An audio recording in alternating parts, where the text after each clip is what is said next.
राज्यसभेच्या 7 जागांसाठी 16 मार्चला मतदान होणार आहे। संख्याबळानुसार मवियाच्या वाट्याला एक जागा येऊ शकते।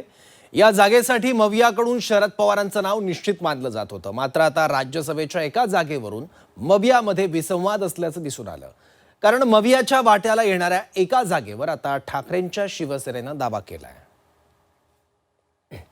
आता मी जसं सांगितलं, संख्याबळावर दोन्हीकडे महाविकास आघाडीमध्ये ह्या वेळेला शिवसेनेची सीट आहे। माननीय शरद पवार साहेबांशी जेव्हा माझी चर्चा झाली, हे त्यांनी माझ्याकडे ती भूमिका व्यक्त केली, इच्छा व्यक्त केली की मी राज्यसभेसाठी उमेदवार म्हणून मी इच्छुक आहे। महाविकास आघाडीची मीटिंग पुढच्या आठवड्यात आहे, ते महाविकास आघाडी एकत्र म्हणून हे सत्तेसाठी एकत्र आले, स्वार्थासाठी एकमेकाचा राजकीय जीव सुद्धा घेतला।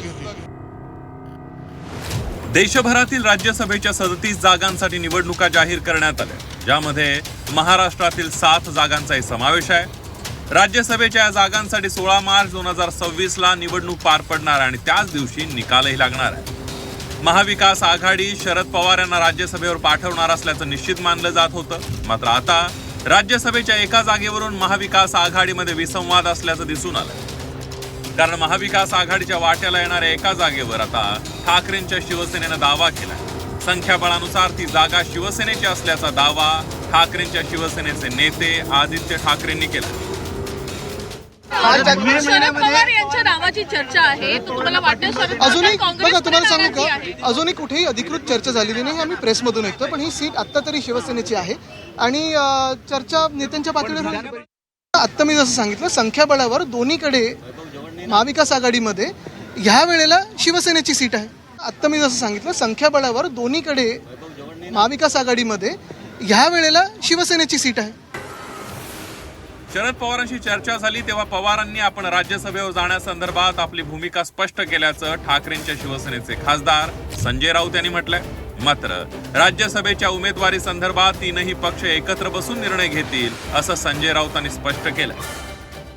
माननीय शरद पवार साहेबांशी जेव्हा माझी चर्चा झाली, तेव्हा त्यांनी आपली भूमिका आणि इच्छा व्यक्त केली, होय मी राज्यसभेत जाणार आहे, म्हणजे मी उमेदवार आहे, हे त्यांनी माझ्याकडे ती भूमिका व्यक्त केली, इच्छा व्यक्त केली की मी राज्यसभेसाठी उमेदवार म्हणून मी इच्छुक आहे आणि मी निवडणूक लढणार आहे। आता ह्याच्यावर महाविकास आघाडी चर्चा होईल, कारण प्रत्येकाचे सदस्य निवृत्त होत आहेत। पण जेव्हा शरद पवार साहेबांसारखा ज्येष्ठ नेता जेव्हा अशा प्रकारे इच्छा व्यक्त करतो, तेव्हा त्याच्यावरती वेगळी चर्चा। लक्षात घ्या, महाविकास आघाडी म्हणून जर ही जागा आम्ही लढणार असं ठरलं, तर महाविकास आघाडीचे तिन्ही पक्ष एकत्र बसतील। ह्याच्यामध्ये फक्त राज्यसभेचा विषय नाही, विधान परिषदेच्या निवडणुकासुद्धा याच्यामध्ये आहेत। त्याच्यामुळे विधान परिषदा कोणी घ्यायच्या, मग राज्यसभेच्या एका जागेवर कोणी जायचं, त्या बदल्यात इतर पक्ष काय घेऊ शकतात, याच्यावर चर्चा होईल आणि ती चर्चा फार लांबणार नाही। चंद्रपूरप्रमाणे निकाल लागेल आणि चर्चा सुरू आहे। तर पुढच्या आठवड्यात महाविकास आघाडीची बैठक आहे। या बैठकीत राज्यसभा उमेदवारीबाबत निर्णय घेतला जाईल असं पवारांच्या राष्ट्रवादीच्या खासदार सुप्रिया सुळे यांनी म्हटलंय। तर सत्तेसाठी आणि स्वार्थासाठी महाविकास आघाडीतील 3 पक्ष एकत्र आल्याचं म्हणत सांस्कृतिक मंत्री आशिष शेलार यांनी महाविकास आघाडीवर जोरदार हल्लाबोल केला। पुन्हा राज्यसभेवर जातील अशी एक चर्चा सुरू आहे, नेमकं काय आहे? मीही तुमच्या चॅनल्सवरती बातमी ऐकली, वाचली आहे। महाविकास आघाडीची मीटिंग पुढच्या आठवड्यात आहे, तेव्हा स्पष्टपणे आम्ही तुम्हाला जे काय होईल ते महाविकास आघाडी एकत्र म्हणून याची पूर्ण माहिती त्या पक्षांची भूमिका समोर आल्यावर घेता येईल।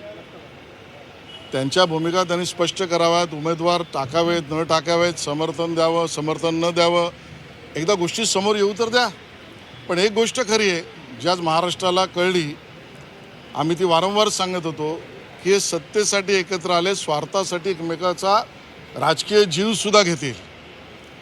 हेच आपण सर्व पक्षांचं बघतोय। महाविकास आघाडीतल्या स्वार्थ ज्या वेळेला होता तेव्हा गळ्यात गळे, आणि स्वार्थ स्वतःचा आल्यावर एकमेकाचे गळे पकडणे, हा धंदा यांचा सुरू झालाय। तर कुर्बानी देणार कोण असं म्हणत भाजपचे मुख्य प्रवक्ते केशव उपाध्ये यांनी महाविकास आघाडीला डिवचलंय.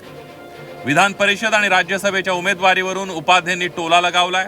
त्यांनी गोविंद आणि चंकी पांडेच्या गाजलेल्या आंखे या चित्रपटातील संवादाचा दाखला देत खोचक सवाल केलाय. राज्यसभा आणि विधान परिषदेला प्रत्येकी एकच जागा येऊ शकते महाविकास आघाडीतील 3 पक्षाची. आणि स्वाभाविकपणे काँग्रेसने जाहीर केलंय की जर राज्यसभेला शरद पवारांना पाठिंबा दिला तर विधान परिषदेला उद्धव ठाकरेंना पाठिंबा देता येणार नाही. त्यामुळे या तथाकथित 2 मित्रांमध्ये आता कुर्बानी कोण देणार, राज्यसभेसाठी शरद पवार की विधान परिषदेसाठी उद्धव ठाकरे, हे पाहणं औत्सुक्याचं ठरेल. राज्यातील राज्यसभेच्या एकूण 7 जागांसाठी 16 मार्चला निवडणूक होणार आहे. संख्याबळानुसार महायुतीला 6 तर महाविकास आघाडीला 1 जागा मिळणार हे निश्चित आहे.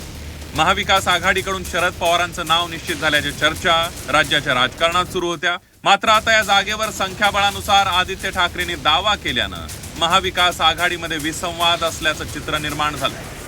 दिल्लीहून उर्वशी खोनासह ब्युरो रिपोर्ट, झी 24 तास, मुंबई.